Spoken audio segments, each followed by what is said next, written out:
the chemistry was gone because I don't think we could stand each other. We were going at it. We were like nose and nose. The fuse was lit. An explosion was on the countdown. That's it. F this, F it, F it, F it, F it. There were some deep emotions. The fans really wanted the old Shalamar. It was there. It was constantly tension, constant drama. We were young, stupid, full of ourselves. How many egos can you fit in a limo? None.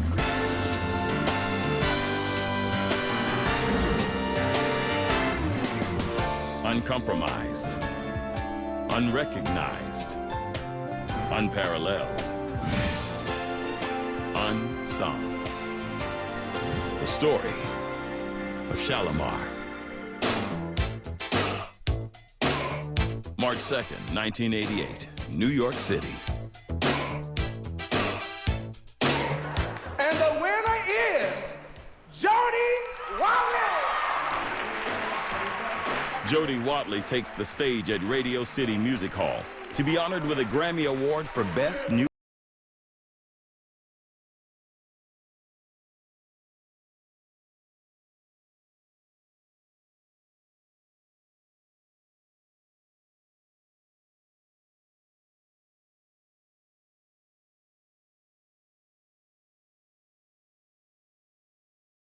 She sang alongside Howard Hewett and Jeffrey Daniel in the dance hit machine, Shalamar. Man, we played everywhere. We played Radio City Music Hall, we played the arenas, we played everywhere, all over the place. In the early 80s, Shalamar's hits were FM staples that spawned a dance craze. At first, it was called the backslide. It would be later named the moonwalk by some famous entertainer. We had something very special that the people connected with. It all looked like they were going to another level. They were going from being stars to superstars. But verging on its peak success, Shalamar fell to pieces.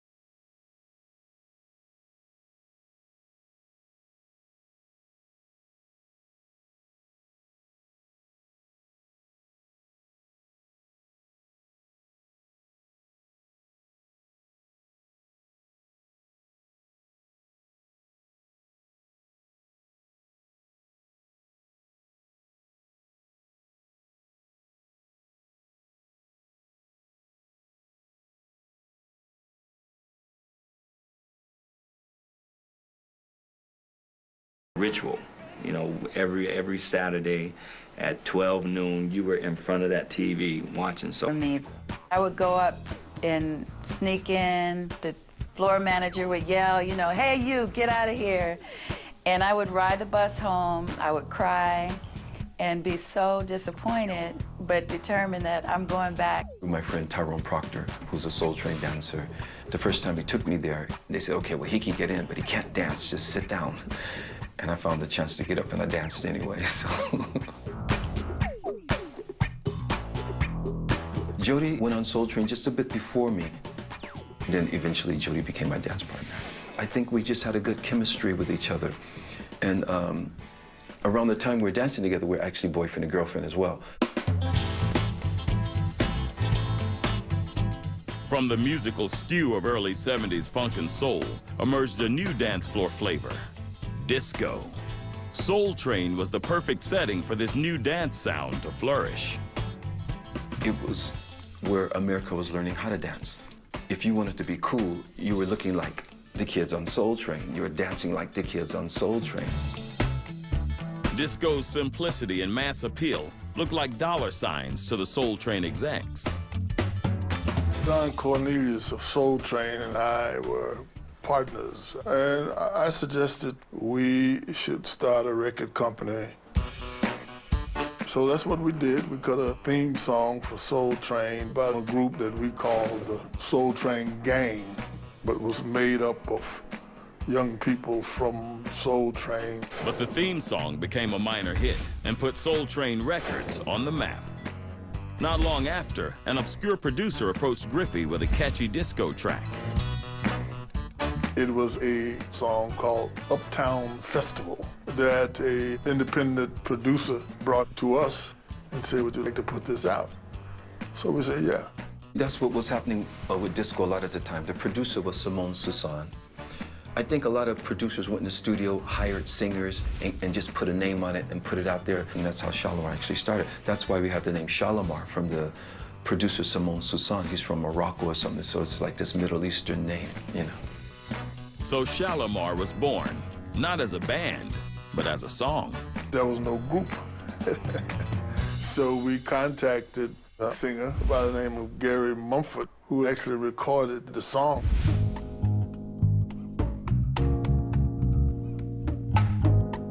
Impressively, Soul Train Records struck gold again with Uptown Festival. Sensing opportunity, Dick decided to pair Gary with two dancers to complete the new group. We just took Jeffrey and Jody from the television show and said, now you'll be members of this group called Shalamar. They have this hit record, and a record that they believe in, and now they need an act behind it. And that's when they called me in. I was still in high school, and it was like, this is great. I got $500, which back then and at that age, you think, you know, oh my gosh, you know, I'm rich. You know, I have $500. Dick Griffey saw potential in Shalamar. Don Cornelius did not. He wanted out, so I ended up buying him out. And that's when we went from Soul Train to Solar. Sound of Los Angeles Records. Almost immediately, Dick faced another difficulty. He lost Shalamar's lead singer. Gary wouldn't tour. I think he wanted to be a minister. So I put this gentleman by the name of Gerald Brown in the group. It wasn't the only member change Dick was considering. Dick Griffey assumed that I couldn't sing. And when I heard that they were looking at another girl, I was like, no way. Wait a minute, I can sing. In 1978, with the debonair Gerald Brown in the lead and the inexperienced but tenacious Watley and Daniel in the background, Shalamar finally recorded their first record as a real group. Disco Gardens is Take That to the Bank, which was, I guess, our second hit single, but the first one that I actually sang on. Take that to the bank.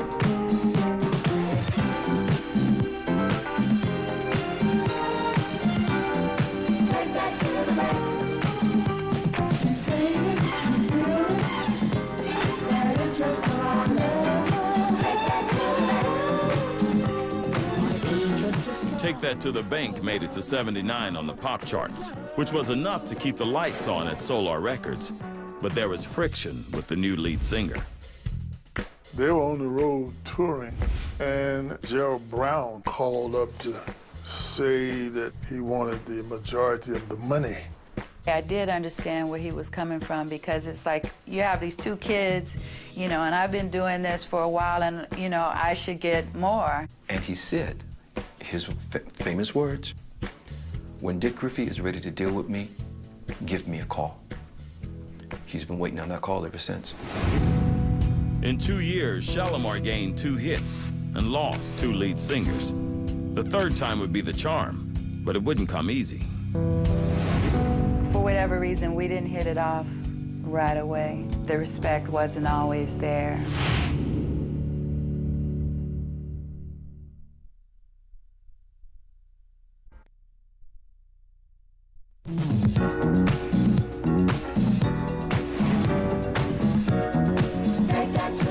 Shalamar put hits on the charts in both 1977 and 78.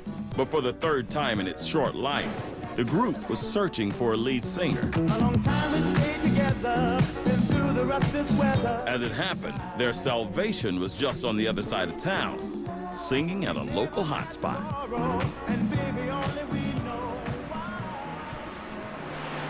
This is Mavericks Flat.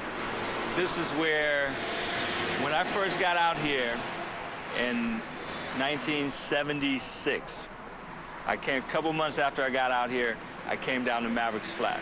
This was the place to be, man. I mean, they had all kind of time. You could look out in the audience and the Mavericks at any time. You see Richard Pryor, you see Shaka, you see all kind of people here. And yeah, there's a lot of, hey, there's Shalamar, right?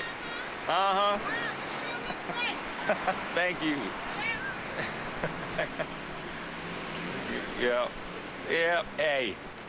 Crenshaw, man, I love it down here. I love it down here. I was born and raised in Akron, Ohio. At about 10 years old, my mom discovered that I could, you know, carry a note. We formed the Hewett Singers. And she literally kicked me out on stage the first time I got out there. And after I got out there, I was like, you know, this isn't bad at all. We did that until I was about 18, 19 years old. Then I went to LA. I knew Howard Hewett at Mavericks Flat. I was down there dancing and DJing, and he would come on with his group Beverly Hills and he would sing. So I was a fan of his already. We are on the corner of Sunset Boulevard and Argyle, which this is the Motown building. I came here to have a meeting with a producer at Motown, and the phone rang, right? And it's Jeffrey Daniel, and they had some kind of whatever with Gerald Brown. So Jeffrey says, we want you in the group as lead singer. You know, he said, you're at the Motown building, right? And I said, yeah. And he said, well, Solar has an office in that same building. Howard happened to be in the building where my office was at the time. So I called him in, and he sang a few bars of Feel the Fire by Peabo Bryson. Got through the first verse, half the hook, and Dick says, okay, I'll be right back. Gave him $500 to put in his pocket and a plane ticket and sent him to New York. You gotta practice the lip sync and the choreography to take that to the bank, because Monday you have a TV show to do.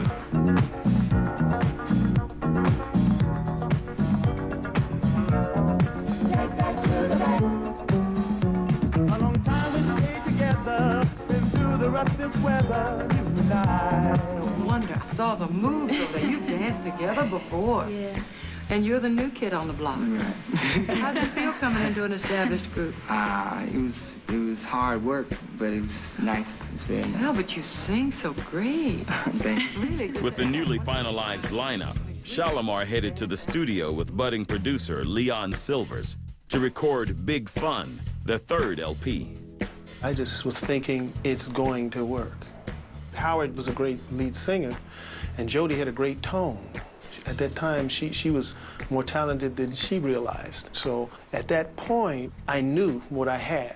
When we came together for Shalamar, it was just a perfect combination. The perfect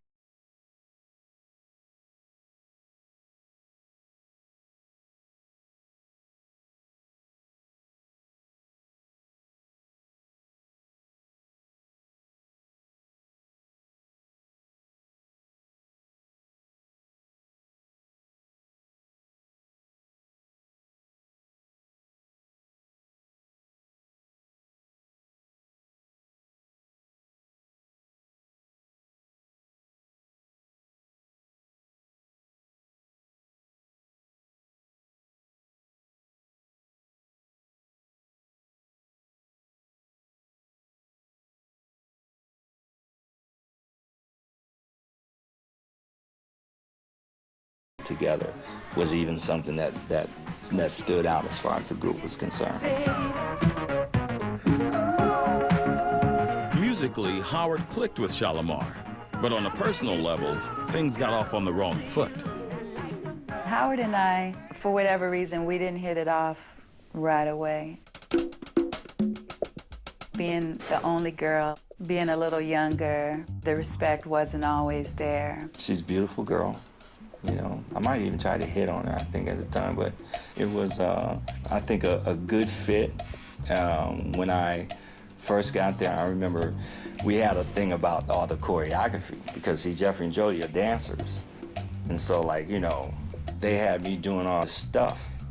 You know what I'm saying? And by the time I get up to the microphone, I'm like, you know, out of breath. When Shalamar started, Jody and I were boyfriend and girlfriend. And then around 79, we broke up. There wasn't like no friction or no tension or anything like that. But then again, there was tension. In addition to internal squabbles, differences with Dick Griffey took root. He always would say, you know, Jeffrey and Jody, you know, you guys are just the dancers, you know. It's a bad impression of his voice, but it just seemed right from the start he didn't see Jeffrey and I on the same level as any lead singer that would be in the group. To my memory, Dick Griffey encouraged me as a singer. Dick Griffey encouraged me as a songwriter. There is a true side of that, but it wasn't as far as our talents was concerned. When it came to monies and business, I can say that's true. I didn't know if Jody, Jeffrey could. So I had no idea that these three would turn out to be this group with such charisma. Either way, Shalamar's success was expanding. But the musical wave that swept them up was now headed for the rocks. I'm not a big fan of the disco era. People always get on me about when I say that, but I couldn't stand disco.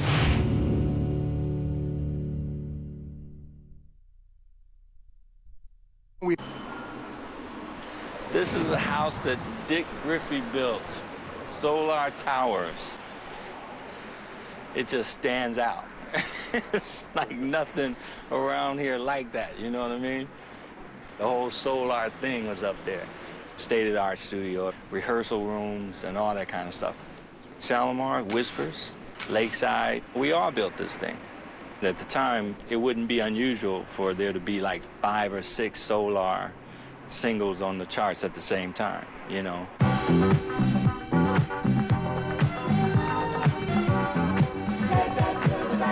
In the late 70s, both Shalamar and Solar Records rode disco's popularity to success. But disco's days were numbered. Rock music being, you know, the institution that it is, it was kind of, you know, this is taking over our, you know, rock music, burn those disco records. So it was a whole movement, disco sucks, you know, we hate disco or whatever. But, you know, disco music actually provided a great outlet for people to get dressed up and go out and dance and have a good time. In 1980, Shalamar released 3 for Love. Musically, it broke from their familiar disco sound, most notably on the soulful hit, This Is For the Lover in You. For the lover in you. Love you, baby. For the lover in you, girl. This time is gonna last forever. I can say I never met a girl, no. The tune For the Lover in You is such an important tune. I believe, too, as far as Shalamar was concerned in Shalamar's progression, because For the Lover in You took Shalamar out of that whole dance group, the dance group Shalamar, the disco group Shalamar. The sounds that Leon Silvers was bringing to us and the songs that we were doing at that time started to get more substance. So they weren't just like light dance songs. The 1981 LP, Go For It, produced only a brief visit to the R&B charts with Sweeter as the days go by. But it furthered the group's distance from their disco roots. I said, you guys, we gotta stop dressing up like the matching suits like the Temptations and the Jacksons and stuff. That stuff is not cool anymore. The new wave era was very influenced by, you know, the new wave of British artists, Britpop. Bands like Duran Duran, Thompson Twins,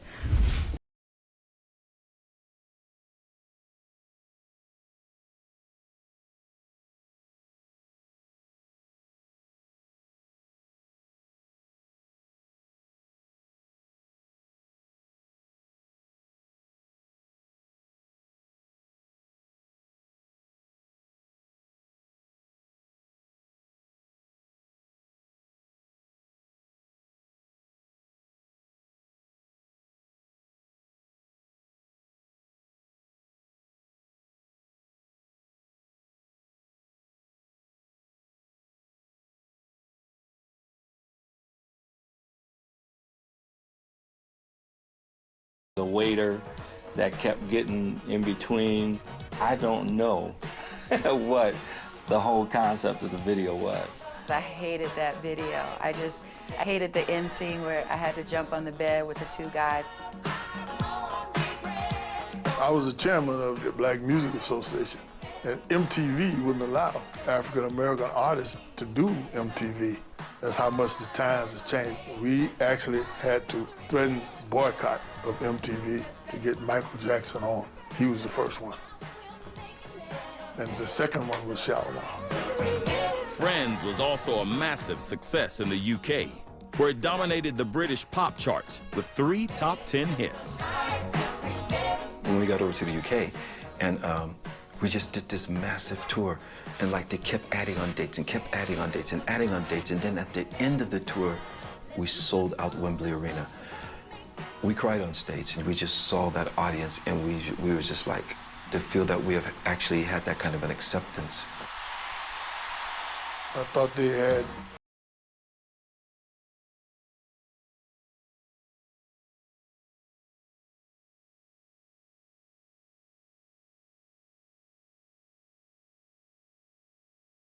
a profile of where the group is going. And, you know, what was happening internationally and what was happening in the United States, it all looked like they were going to another level. They were going from being stars to superstars. Not surprisingly, the budding superstars began to look closely at their bank accounts. I'm not making any money from this, from touring, you know, 365 days a year, but not one royalty, nothing. And I started feeling like we were being taken advantage of. I was being taken advantage of. And no amount of fame or popularity can smooth that over. Dick, you know, I'm trying to buy a house here. Y'all want to buy houses now. Y'all dancing on Soul Train for free yesterday. We didn't have enough money to buy cars. We were leasing a car through Dick Griffey's leasing agent. So see, we didn't own nothing. Artists have real demented ideas about what's out there. Howard Hewett told me one time, man, I ain't getting no royalty check. I said, Howard, well, I just gave you $1 million advance. What do you mean you ain't getting no royalties? I mean, advance means royalties in advance. You know, you have to recoup what you received in the cost of your records. The tension also spread to the group itself. Howard had a talk with Jody and myself, and he told us, well, I'm the leader of the group. And Jody and I looked at him and said, excuse me, leader of the group? There's no leader to the group. It started to get really fatiguing to not be respected and to be told that, you know, you're just a dancer and you can be replaced. And it wasn't really healthy because I don't think that anyone should ever be in a situation where they get conditioned that they're not of value. We were young, stupid, full of ourselves, you know, and that's when we needed somebody else in that higher position to refocus us. But we didn't have anybody like that. I think the guys wanted to have a certain control over me. The more I pushed back, the more tense things got.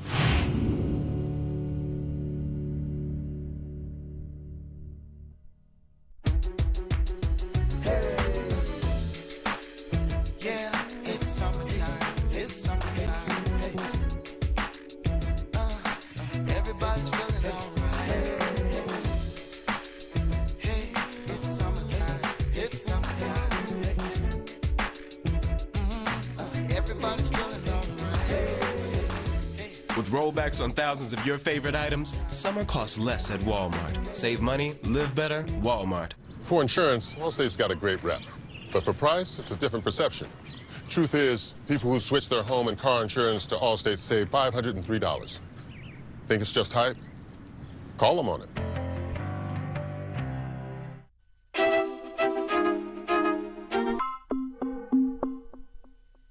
You've been influenced by many, but defined by none. A masterful fusion of functionality and design, presenting the Toyota Venza. It exemplifies all of you. So ask yourself, are you Venza?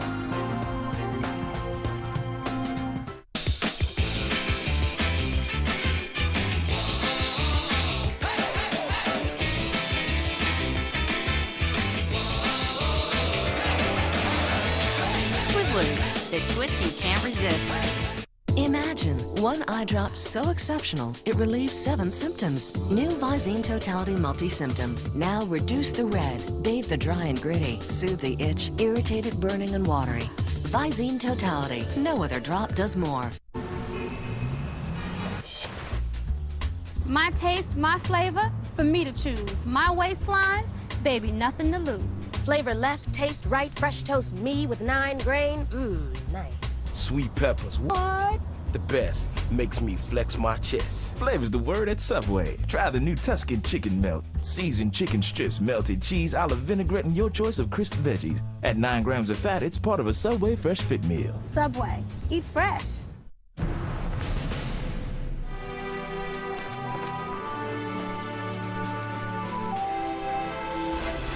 The battle for clean clothes is won with the stain-lifting power of all.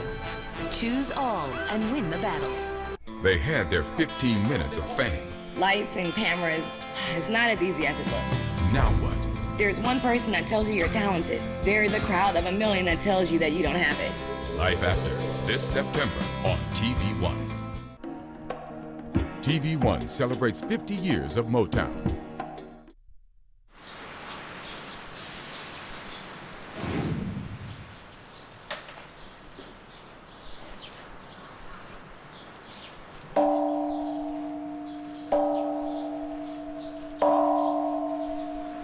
In Japan. And I like the pace in Japan. You get things done. I come to shrines and I pray. It's a sacred place, a place of worship. I consider it a blessing to travel as a member of Shalamar, travel as a musician, because there are people who have to save up for a long time just to go on a vacation. And I'm being paid to perform for the people, so I make it a point to meet people, to see what's happening in that culture. And I think that's what's trapped me overseas.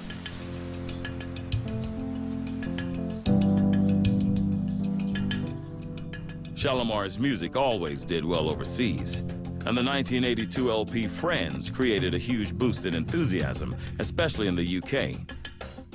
Appearance offers flooded in, but Shalamar declined. It was a difficult time. We all were dealing with personal things. I was trying to piece together what was left of my first marriage, which didn't work out anyway, so, you know, because we're on the road. We're on the road all the time. Touring was off the table for Jody, too, who decided to have a baby. They said that, that I would ruin the group if I had a baby, and I was under a lot of pressure to not go through with my pregnancy. And, you know, I'm glad that I did, because she's a fantastic young lady. That's all I'm saying on the subject. With Howard mending his marriage and Jody on maternity leave, there was only one Shalamar player ready to hit the road. I ended up sending Jeffrey Daniels overseas to promote the record, and Shalamar became huge. Jeffrey agreed to appear solo on the British music show Top of the Pops to showcase his new hairdo and his infectious new dance style. I hadn't realized that they had never seen the Soul Train dances up until then. And the first time that they saw the backslide, they'd never seen anything like that, and it just totally blew them away.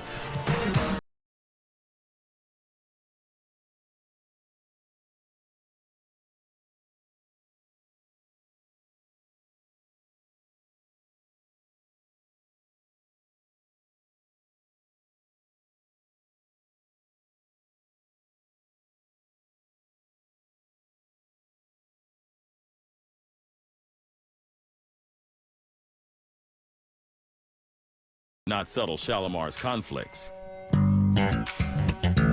They reluctantly gathered in 1983 to record their 7th record, again with Leon Silvers at the helm.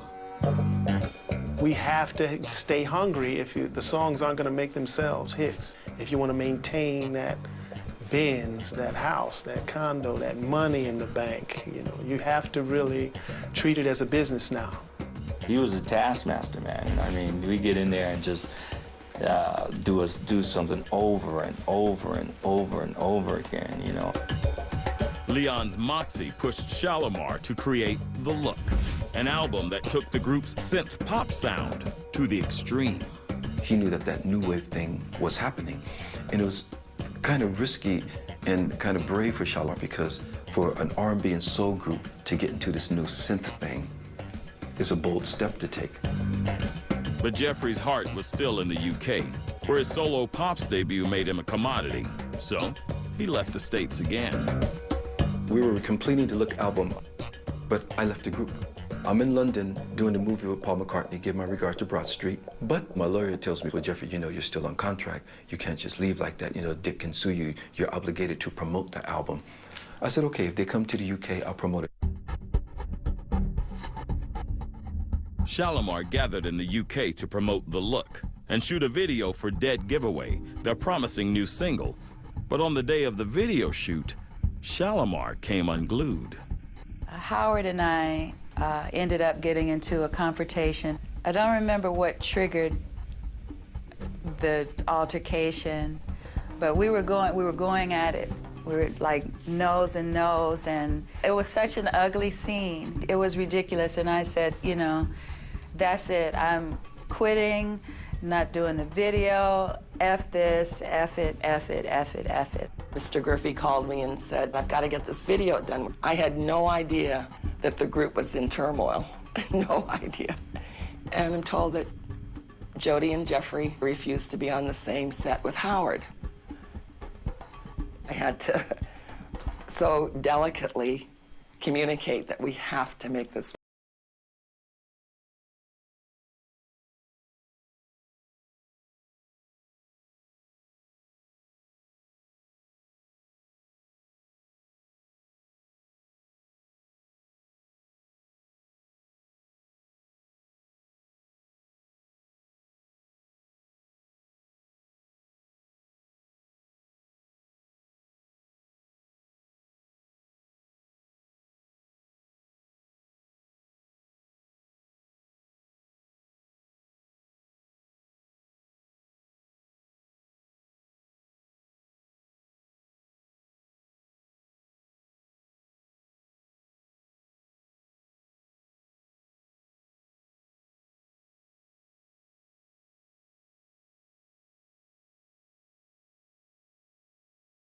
breakout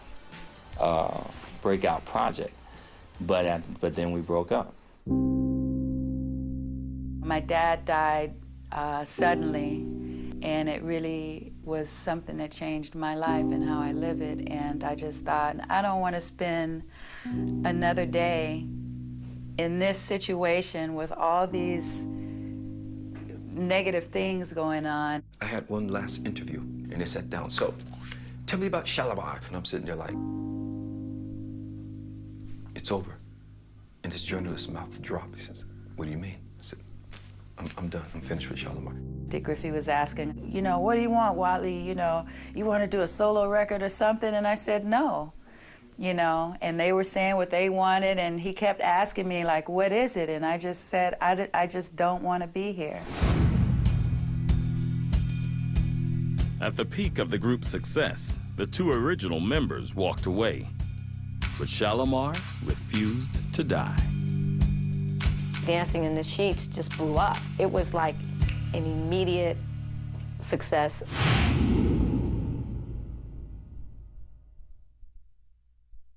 You do get a hint of drinkability right away. Does my pen have writability? Come on, people, we gotta focus. We're not leaving until we've met our budget. We need ideas. We could cut back on marketing. We could eliminate bonuses. How about we stop buying Bud Light for every meeting?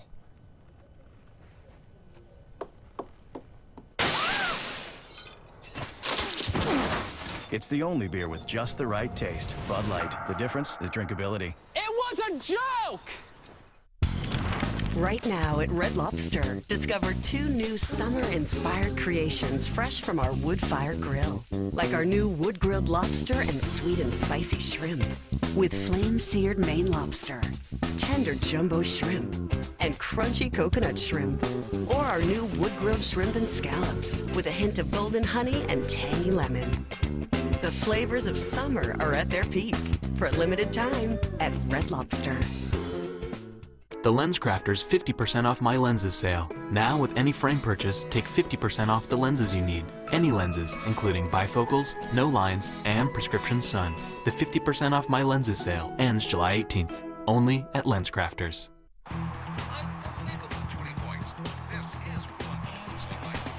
I know what you need.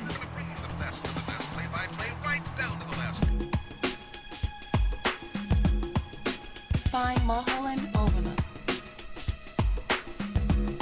When you can have it all, why shouldn't you? The new 2009 Lincoln MKS. Mad Crazy Love is back. Meet us for more at Lincoln.com. The parole board decided to release Donnie Rose. In a battle between revenge and forgiveness. Got a lot of bullshit on your face here. I want him to pay what he done to my boy.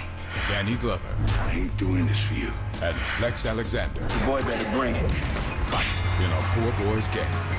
Next on TV1. My name is